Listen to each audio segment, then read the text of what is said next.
میں مبلغ بنوں سنتوں کا، خوب چرچا کروں سنتوں کا، ہو کرم بہر خاک مدینہ۔ الحمد للہ رب العالمین، والصلاة والسلام على سید الانبیاء والمرسلین، اما بعد فاعوذ باللہ من الشیطان الرجیم، بسم اللہ الرحمن الرحیم۔ الصلاة والسلام علیک یا رسول اللہ وعلی آلک واصحابک یا حبیب اللہ۔ الصلاة والسلام علیک یا نبی اللہ وعلی آلک واصحابک یا نور اللہ۔ نویت سنت الاعتکاف۔ میٹھے میٹھے اسلامی بھائیوں، جب بھی داخل مسجد ہوا کریں تو یاد کر کے اعتکاف کی نیت کر لیا کریں کہ جب تک مسجد میں رہیں گے اعتکاف کا ثواب ملتا رہے گا، اور اس کے ساتھ ہی مسجد میں کھانا پینا سونا سحری و افطار یہ سب بھی جائز ہو جائے گا۔ فرمان مصطفیٰ صلی اللہ تعالی علیہ وآلہ وسلم، جس کے پاس میرا ذکر ہوا اور اس نے مجھ پر درود پاک نہ پڑھا، اس نے جنت کا راستہ چھوڑ دیا۔ تو میٹھے میٹھے اسلامی بھائیوں، جب بھی ہمارے پیارے آقا علیہ الصلوۃ والسلام کا ذکر ہو تو ہمیں چاہیے کہ ہم درود پاک پڑھیں۔ علماء فرماتے ہیں کہ اگر کسی مجلس میں پہلی بار ذکر ہو تو اب اس مجلس میں اس وقت درود پاک پڑھنا واجب ہے، البتہ یہ ہے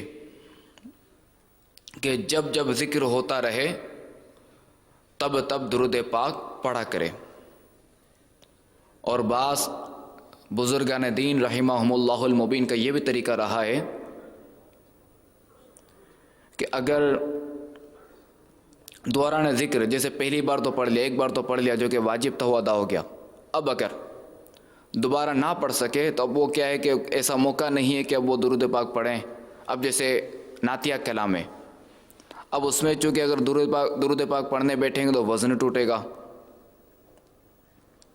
تو اب یہ ہے کہ اس کی گنتی کر لیتے اور اس کے بعد جو ہے وہ درود پاک پڑھتے اس تعداد کے مطابق۔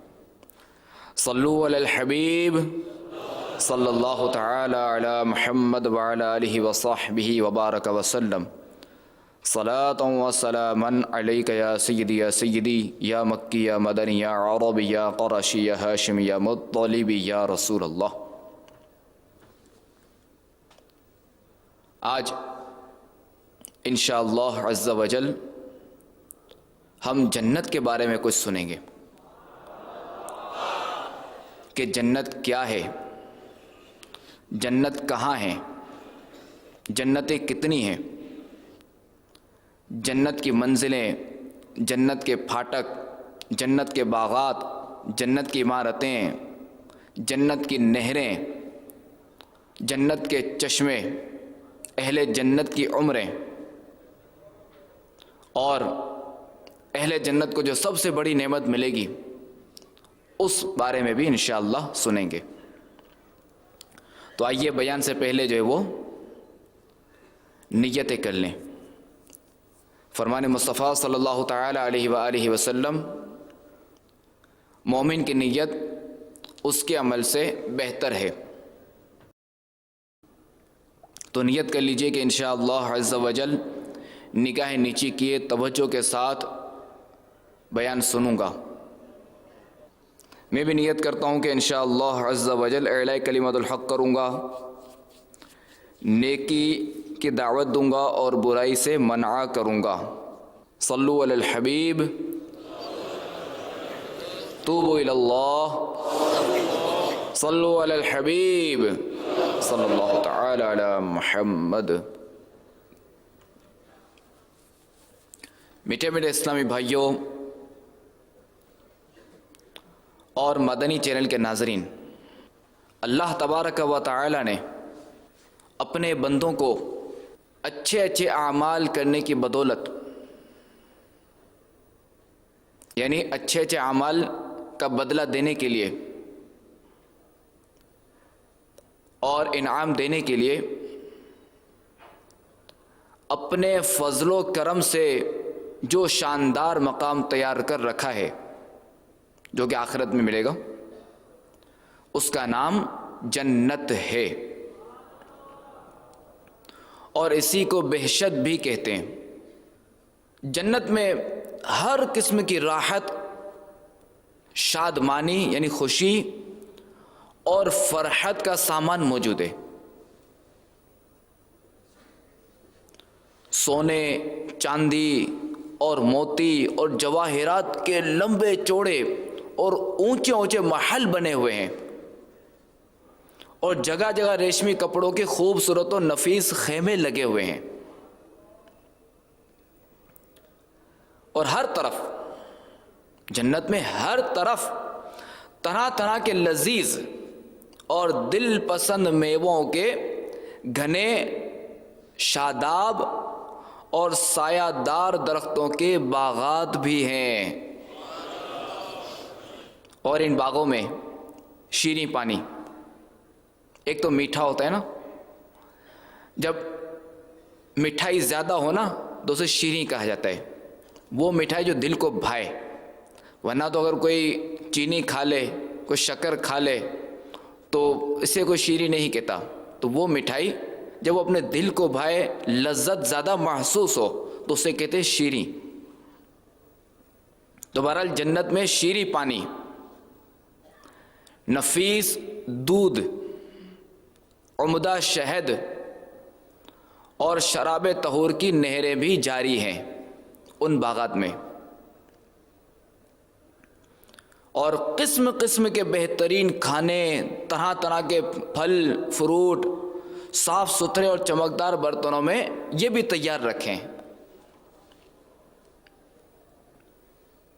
اور اعلیٰ درجے کے ریشمی لباس اور ستاروں سے بڑھ کر چمکتے اور جگمگاتے ہوئے سونے، چاندی اور موتی و جواہرات کے زیورات، اونچے اونچے تخت جن پر غالیچے اور چاندنیاں بچھی ہوئی اور مسندیں لگی ہوئی ہیں، مسند یعنی بیٹھنے کی جگہ، سیٹ،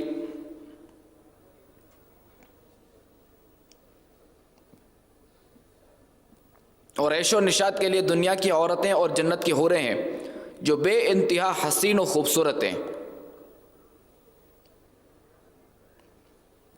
الغرض جنت میں ہر قسم کی بے شمار راحتیں اور نعمتیں تیار ہیں، اور جنت کی ہر نعمت اتنی بے نظیر اور اس قدر بے مثال ہے کہ نہ کبھی کسی آنکھ نے دیکھا، نہ کسی کان نے سنا، نہ کسی کے دل میں اس کا خیال گزرا۔ اور جنتی لوگ بلا روک ٹوک ان تمام نعمتوں اور لذتوں سے لطف اندوز ہوں گے، اور ان تمام نعمتوں سے بڑھ کر جنت میں جو سب سے بڑی نعمت یہ ملے گی کہ جنت میں جنتیوں کو اللہ تبارک و تعالی کا دیدار نصیب ہوگا، اور جنت میں نہ نیند آئے گی، نہ کوئی مرض ہوگا، نہ کوئی بڑھاپا ہوگا، کہ نیند بھی نہیں ہے، مرض بھی نہیں ہے، بیماری بھی نہیں ہے، اور بڑھاپا بھی نہیں ہے، کہ بعض اوقات مریض جوان ہوتا ہے عمر کے حساب سے مگر بوڑھا ہو جاتا ہے، تو نہ جنت میں بڑھاپا ہے، نہ مرض ہے، نہ نیند ہے، اور نہ ہی موت ہوگی، موت بھی نہیں آئے گی۔ جو جنت میں گیا وہ ہمیشہ ہمیشہ ہمیشہ ہمیشہ جنت ہی میں رہے گا۔ اور ہمیشہ تندرست رہے گا اور جوان بھی رہے گا. اور اہل جنت خوب کھائیں گے. ہم انشاءاللہ وہاں خوب کھائیں گے, خوب پئیں گے, مگر نہ چھوٹا پیشاب آئے گا اور نہ ہی بڑے پیشاب کی حاجت ہوگی, اور نہ ہی تھوکنے کی حاجت, اور نہ ہی تھوکیں گے اور نہ ہی ناک بہے گی. بس ایک ڈکار آئے گی اور مشک سے زیادہ خوشبودار پسینہ بہے گا اور کھانا پینا ہضم ہو جائے گا. اور جنتی ہر قسم کی فکروں سے آزاد اور رنج و غم کی زحمتوں سے محفوظ رہیں گے, اور ہمیشہ ہر دم ہر قدم پر شادمانی اور مسرت کی فضاؤں میں شاد و آباد رہیں گے, اور قسم قسم کی نعمتوں اور طرح طرح کی لذتوں سے لطف اندوز محظوظ ہوتے رہیں گے. یہ جو میں نے عرض کیا یہ سارا جو ہے نا وہ قرآن پاک اور حدیث پاک کا خلاصہ ہے جنت کے حوالے سے. اب یہ ہے کہ جنت کہاں ہے؟ زیادہ صحیح قول یہ ہے کہ جنت 7ویں آسمان کے اوپر ہے, کیونکہ قرآن مجید میں ہے عند سدرۃ المنتہی عندہا جنت المأوی. ترجمہ کنز الایمان, سدرۃ المنتہا کے پاس, اس کے پاس جنت المأوی ہے. اور ایک حدیث میں آیا ہے کہ جنت کی چھت عرش پر ہے.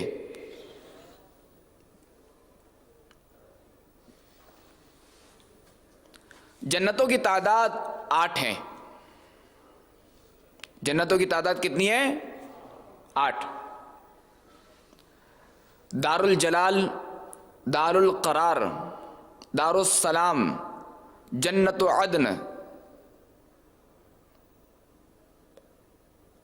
جنت المأوی, جنت الخلد, جنت الفردوس اور جنت النعیم.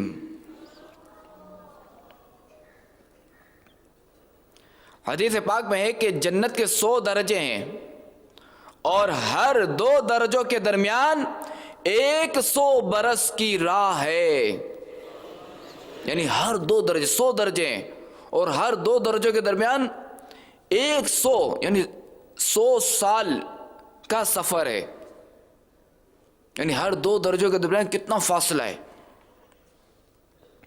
اور ایک حدیث پاک میں یہ بھی آیا ہے کہ جنتی لوگ جنت کے بالا خانوں کو اس طرح دیکھیں گے جس طرح تم لوگ زمین سے مشرق یا مغرب میں چمکنے والے تاروں کو دیکھا کرتے ہو.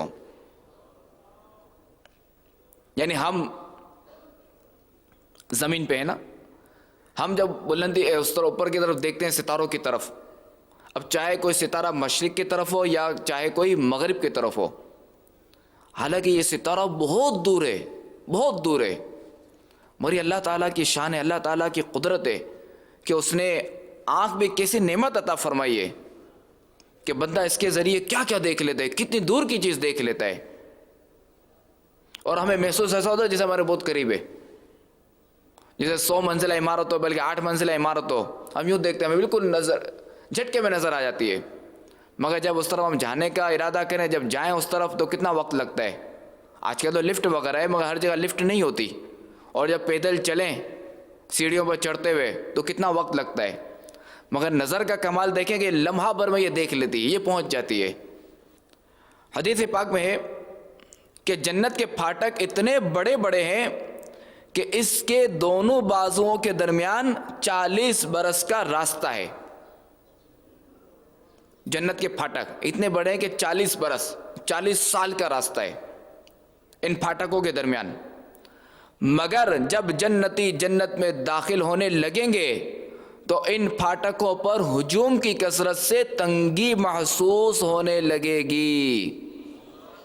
یعنی ایک تو یہ کہ 40 سال کا راستہ سفر, یعنی اتنا اس میں فاصلہ ہے, مگر اس کے باوجود اتنا ہجوم ہوگا, ہجوم کی جب کثرت ہوگی تو لوگ اس میں تنگی محسوس کریں گے جنت کے باغوں کے بارے میں رسول اللہ صلی اللہ تعالی علیہ وآلہ وسلم کا ارشاد ہے کہ مومن جب جنت میں داخل ہوگا تو وہ 70,000 ایسے باغات دیکھے گا کہ ہر باغ میں 70,000 درخت ہوں گے اور ہر درخت پر 70,000 پتے ہوں گے اور ہر پتے پر یہ لکھا ہوگا لا الہ الا اللہ محمد الرسول اللہ امت مذنبہ ورب غفور، اور ہر پتے کی چوڑائی مشرق سے مغرب تک کے برابر ہوگی، اتنی چوڑائی ہوگی۔ اور ایک روایت میں ہے کہ جنت کے تمام درختوں کے تنے سونے کے ہیں۔ تنے جو ہوتے ہیں نا کہ جو زمین سے جڑا ہوا ہوتا ہے، یہ تنا ہوتا ہے، اور پھر جو لکڑی ہوتی ہے جس کے دروازے بنتے ہیں، جس کی مختلف چیزیں بنتی ہے، تو وہ تنا ہوتا ہے جو اتنا بڑا ہوتا ہے جو زمین سے اٹھ رہا ہوتا ہے، اور پھر اس کے اوپر جو وہ پتے وغیرہ ہوتے ہیں۔ تو جنت میں جو تنے ہوں گے نا درختوں کے، وہ ایک روایت کے مطابق وہ سارے تنے سونے کے ہوں گے، سونا یعنی گولڈ۔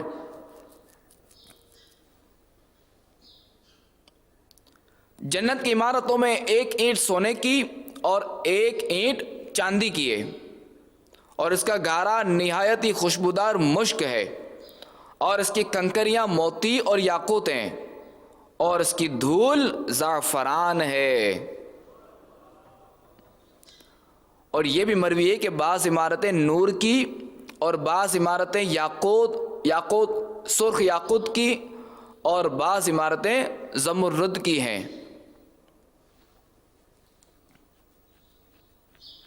جنت میں شیریں پانی، شہد، دودھ اور شراب کی نہریں بہتی ہیں۔ جب جنتی پانی کی نہر سے پئیں گے تو انہیں ایسی حیات ملے گی کہ پھر انہیں موت نہ آئے گی، اور جب دودھ کی نہر میں سے نوش کریں گے یعنی پئیں گے تو ان کے بدن میں ایسی فربہی پیدا ہوگی، انہیں ایسی طاقت پیدا ہوگی کہ پھر کبھی لاغر نہ ہوں گے۔ فربہی یعنی ایسی صحت پیدا ہوگی کہ پھر کبھی لاغر نہ ہوں گے، یعنی کمزور نہ ہوں گے، اور جب شہر کی نہر میں سے پی لیں گے تو انہیں ایسی صحت و تندرستی مل جائے گی کہ پھر کبھی وہ بیمار نہ ہوں گے۔ اور جب شراب کی نہر میں سے پلائے جائیں گے تو انہیں ایسا نشاط اور خوشی کا سرور حاصل ہوگا کہ پھر کبھی بھی وہ غمگین نہ ہوں گے۔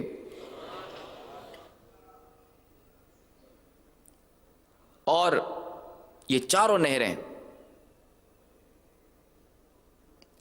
ایک ہی حوض میں گر رہی ہیں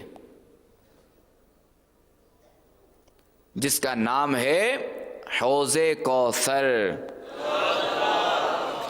اور یہی وہ حوض ہے جو حضور اقدس صلی اللہ تعالی علیہ وآلہ وسلم کا حوض کوثر ہے، جو ابھی جنت کے اندر ہے لیکن قیامت کے دن میدان محشر میں لایا جائے گا، جہاں حضور اکرم صلی اللہ تعالی علیہ وآلہ وسلم اس حوض سے اپنی امت کو سیراب فرمائیں گے۔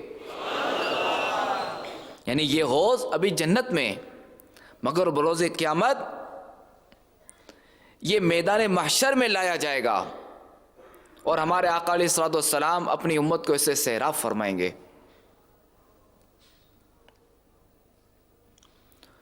ان چاروں نہروں کے علاوہ، یعنی حوض کوثر میں جو نہریں بہتی ہیں، ان چاروں نہروں کے علاوہ جنت میں دوسرے چشمے بھی ہیں جن کے نام کافور، زنجبیل، سلسبیل، رحیق اور تسنیم۔ اللہ تعالی ہم سب کو یہ پینا نصیب فرمائے۔ ہر جنتی خواہ بچپن میں مرا ہو یا بوڑھا ہو کر وفات پائی ہو، ہمیشہ جنت میں اس کی عمر 30 ہی برس کی رہے گی، چاہے بچپن میں مرا ہو، 30 سے کم کا مرا ہو، یا 60 سال کا ہو کے مرا، یا 80 سال کا ہو کے مرا، یا 70 سال کا ہو کے مرا، مگر اس کی عمر جو وہ 30 برس ہی کی رہے گی، اور اس سے زیادہ کبھی اس کی عمر نہیں بڑھے گی، اور ہمیشہ ہمیشہ اسی طرح جوان رہتے ہوئے آرام و راحت کی زندگی بسر کرتا رہے گا۔ یہ اہل جنت جو ہے وہ ہمیشہ اسی طرح جوان رہیں گے اور اسی طرح جو وہ اپنی آرام اور راحت کی زندگی بسر کریں گے، انشاءاللہ عز و جل وہاں 30 سال ہی کے معلوم ہوں گے۔ ادنا درجے کے جنتی کو 80,000 خادم اور 72 بیویاں ملیں گی، اور اس کے لیے موتی اور زبرجد اور یاقوت کا اتنا لمبا چوڑا خیمہ گاڑا جائے گا کہ جتنا جابیہ اور صنعاء کے 2 شہروں کے درمیان فاصلہ ہے۔ اور ہر جمعہ کے دن جنت میں ایک بازار بھی لگے گا کہ اس میں شمالی ہوا چلے گی، یعنی بجانب شمال سے چلے گی، جو جنتیوں کے چہروں اور کپڑوں پر لگے گی تو ان کے حسن و جمال میں نکھار پیدا ہو کر وہ بہت زیادہ خوبصورت ہو جائیں گے۔ اور جب وہ بازار سے پلٹ کر اپنے گھر جائیں گے تو ان کے گھر والے کہیں گے کہ تم تو خدا کی قسم حسن و جمال میں بہت بڑھ گئے ہو۔ تو یہ لوگ کہیں گے کہ ہمارے پیچھے تم لوگوں کا حسن و جمال بھی بہت بڑھ گیا ہے۔ رسول اللہ صلی اللہ تعالی علیہ وآلہ وسلم کا ارشاد ہے کہ جب جنتی جنت میں داخل ہو جائیں گے تو اللہ تبارک و تعالی کا ایک منادی یہ اعلان کرے گا کہ اے اہل جنت، ابھی تمہارے لیے اللہ تبارک و تعالی کا ایک اور وعدہ بھی ہے۔ تو اہل جنت کہیں گے کہ اللہ تبارک و تعالی نے ہمارے چہروں کو روشن نہیں کر دیا؟ کیا اللہ تبارک و تعالی نے ہم کو جہنم سے نجات دے کر جنت میں داخل نہیں فرمایا؟ تو منادی یعنی ندا کرنے والا، پکارنے والا جواب دے گا کہ کیوں نہیں؟ پھر ایک دم اللہ تبارک و تعالی اپنے حجاب اقدس کو دور فرما دے گا اور جنتی لوگ اللہ تبارک و تعالی کا دیدار کریں گے۔ تو جنتیوں کو اس سے زیادہ جنت کی کوئی نعمت پیاری نہ ہوگی۔ بخاری و مسلم شریف کی حدیث میں کہ حضرت جریر بن عبداللہ رضی اللہ تعالی عنہ کہتے ہیں کہ ہم لوگ رسول اللہ صلی اللہ تعالی علیہ وآلہ وسلم کی خدمت میں بیٹھے ہوئے تھے، تو حضور اکرم صلی اللہ تعالی علیہ وآلہ وسلم نے 14ویں رات چاند کی طرف دیکھ کر ارشاد فرمایا کہ تم لوگ عنقریب قیامت کے دن اپنے رب عز و جل کو دیکھو گے جس طرح تم لوگ چاند دیکھ رہے ہو۔ یعنی جس طرح چاند دیکھنے میں کوئی کسی کے لیے حجاب اور آڑ نہیں بنتا، اسی طرح تم لوگ اپنے رب عز و جل کو دیکھو گے۔ تو اگر تم لوگوں سے ہو سکے تو نماز فجر اور نماز عصر کبھی نہ چھوڑو۔ میٹھے میٹھے اسلامی بھائیوں اور مدنی چینل کے ناظرین،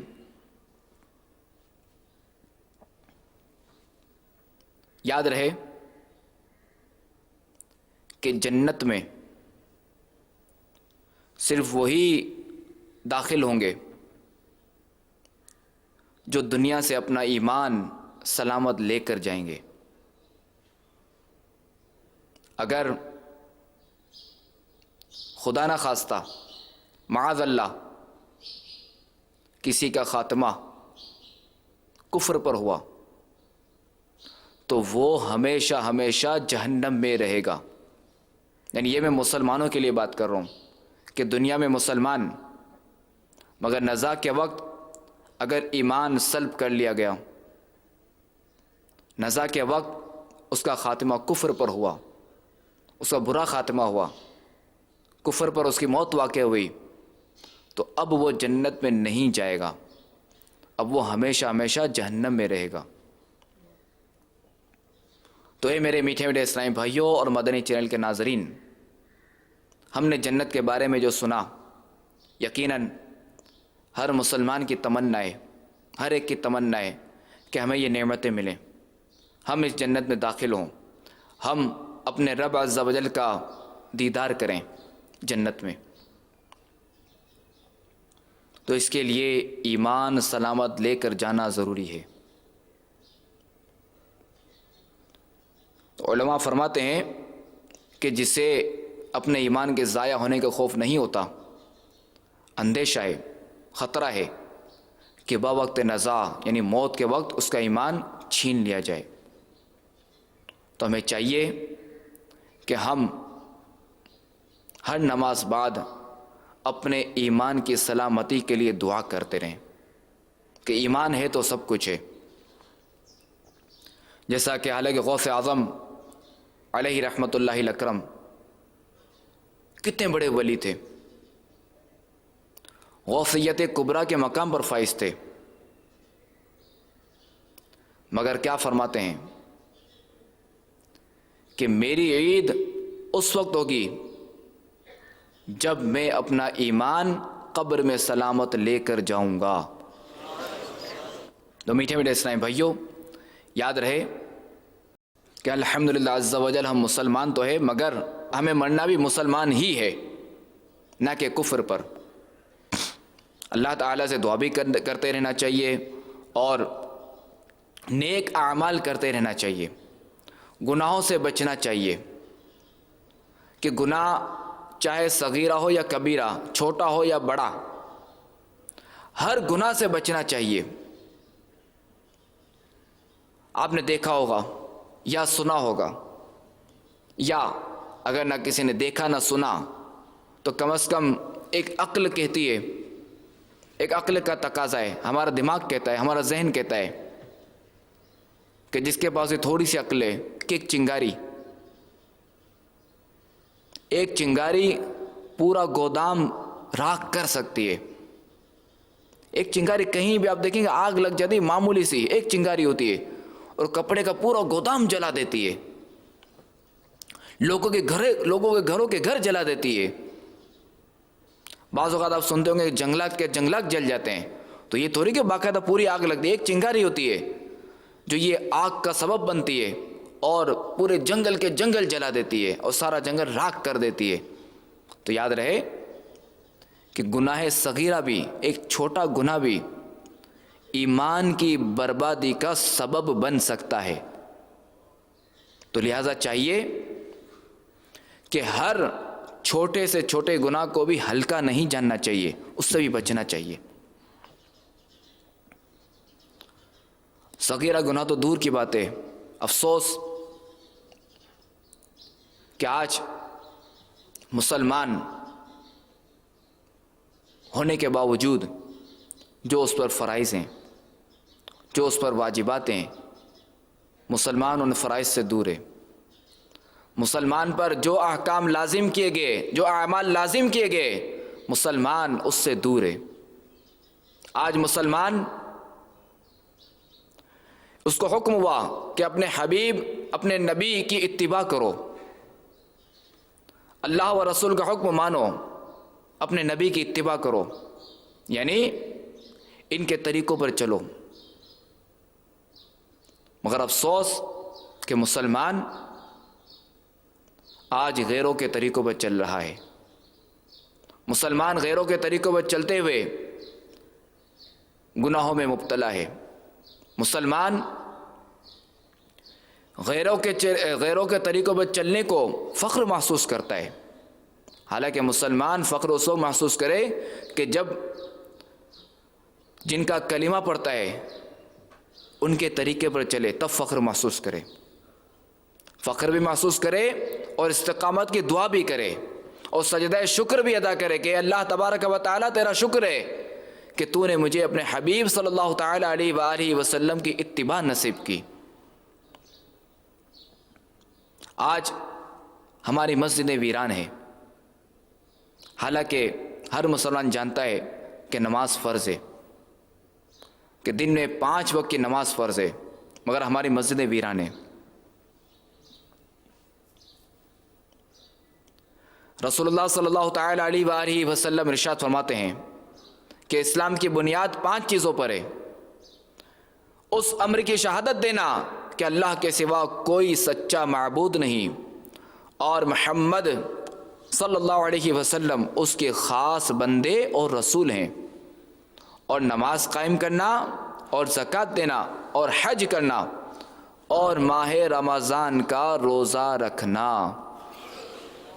تو پتہ چلا کہ اسلام کی بنیاد 5 چیزوں پر ہے۔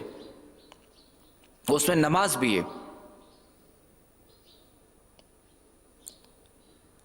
حضرت معاذ رضی اللہ تعالیٰ عنہ کہتے ہیں کہ میں نے رسول اللہ صلی اللہ تعالیٰ علیہ وآلہ وسلم سے سوال کیا وہ عمر ارشاد ہو کہ مجھے جنت میں لے جائے اور جہنم سے بچائے. کون سا عمل؟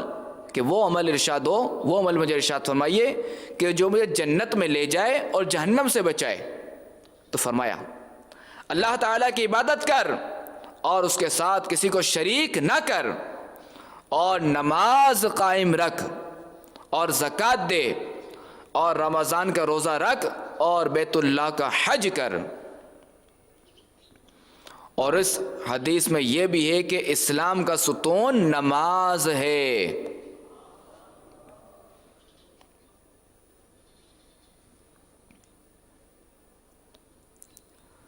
ابو ہریرہ رضی اللہ تعالیٰ عنہ سے مروی کہ رسول اللہ صلی اللہ تعالیٰ علیہ وآلہ وسلم نے فرمایا 5 نمازیں اور جمعہ سے جمعہ تک اور رمضان سے رمضان تک ان تمام گناہوں کو مٹا دیتے ہیں جو ان کے درمیان ہوں، جبکہ کبائر سے بچا جائے.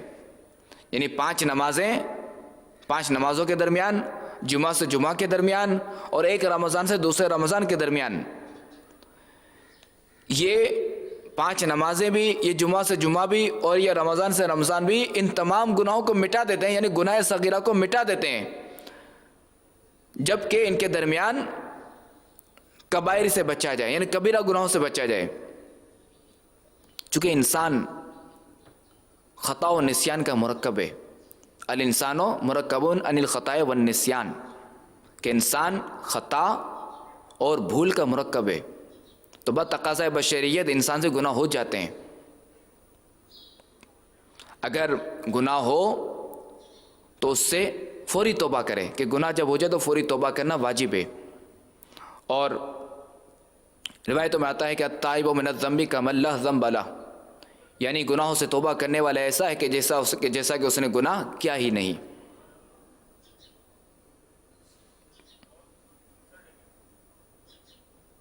ابو ہریرہ رضی اللہ تعالیٰ عنہ سے مروی کہ حضور اقدس صلی اللہ علیہ وسلم نے ارشاد فرمایا بتاؤ تو کسی کے دروازے پر نہر ہو اور وہ اس میں ہر روز 5 بار غسل کرے، کیا اس کے بدن پر میل رہ جائے گا؟ عرض کی نہ. فرمایا یہی مثال 5 نمازوں کی ہے کہ اللہ تبارک و تعالی ان کے سبب خطاؤں کو محو فرما دیتا ہے، یعنی خطائیں مٹا دیتا ہے. تو میٹھے میٹھے اسلامی بھائیوں، نماز کی بہت اہمیت ہے، نماز کے بے شمار فضائل ہیں، اور جو نماز نہیں پڑھتا اس کے لیے وعیدیں بھی ہیں، اس کے لیے عذاب کی وعید بھی ہے.